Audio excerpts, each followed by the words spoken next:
पतंगबाजी का मुकाबला, energetic, full of excitement, then suddenly shock.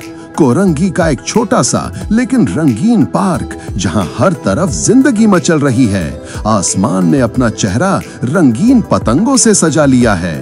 घास, मिट्टी और धूप सब मिलकर एक जश्न का मंजर बना रहे हैं।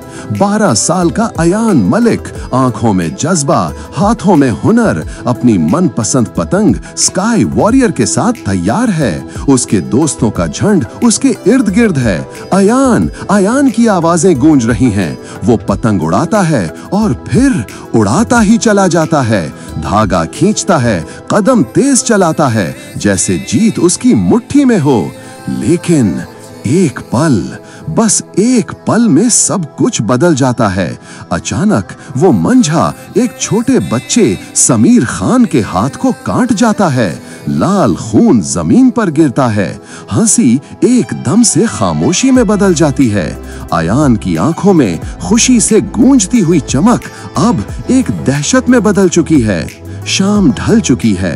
वही पार्क, लेकिन अब उसमें ना तो वो शोर है, ना वो मुस्कुराहट। हर चीज कुछ फीकी, कुछ थकी थकी लग रही है। अयान झूले पर अकेले बैठा है। उसकी नीली कमीज जो सुबह रोशनी में चमक रही थी, अब उदासी से भीग चुकी है। वो किसी से कुछ नहीं कह रहा, लेकिन उसकी आंखें सब कुछ कह रही हैं। दोस्त दूर से देख रहे हैं, कुछ फिक्रमंद, कुछ चुपचाप। पेरेंट्स अपने बच्चों को समझा रहे हैं। मंझा खतरनाक होता है।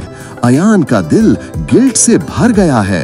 वो समझ चुका है, आजादी सिर्फ उड़ान का नाम नहीं, उसके साथ एक जिम्मेदारी भी होती है। सुबह का वक्त है।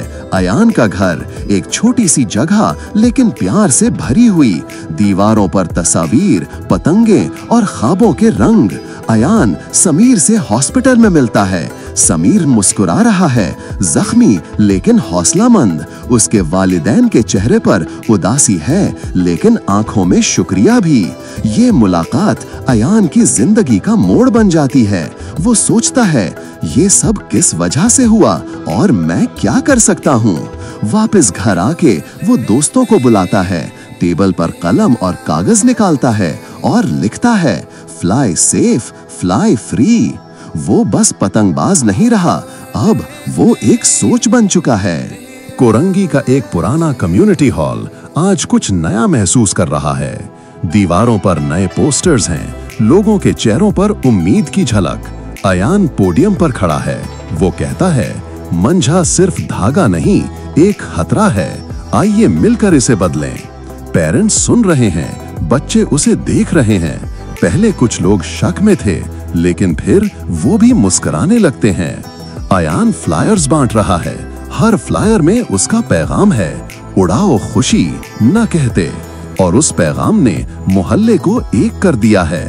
एक छोटी सी बस्ती का बड़ा दिन। हर तरफ रंग है, आवाज है, जिंदगी है। पतंगे आसमान में एक नया गीत गा रही हैं, आजादी का, एकता का और सुरक्षा का। अयान अब वही लड़का जो कभी बेपरवाह था, अब जिम्मेदारी का नया चेहरा बन गया है। उसके हाथों में एक महफूज पतंग है और उसके दिल में फख्र। वो उड़ा रहा है पतंग, लेकिन साथ ही उड़ा रहा है एक सोच। जीत वही होती है जो सबके साथ हो। कैमरा धीरे धीरे ऊपर जाता है। आसमान में रंग ही रंग है और अयान की मुस्कुराहट कह रही है, मैं सिर्फ उड़ान नहीं, फर्क भी लाया हूँ। आजादी सिर्फ उड़ान का नाम नहीं, उसके साथ जिम्मेदारी भी आती है। जहर सिर्फ दिखाई नहीं देता, कभी कभी वो धागे में छुपा होता है। आजादी का असल मजा तब है जब वो दूसरों के लिए महफूज हो। अगर आपको ये कहानी पसंद आई हो तो जरूर लाइक करें, कमेंट में अपनी राय दें और बेल सब्सक्राइब करें ताकि आप हमारी अगली कहानी मिस ना करें। मिलकर बनाएं एक महफूज और बेहतर मुस्तकबिल।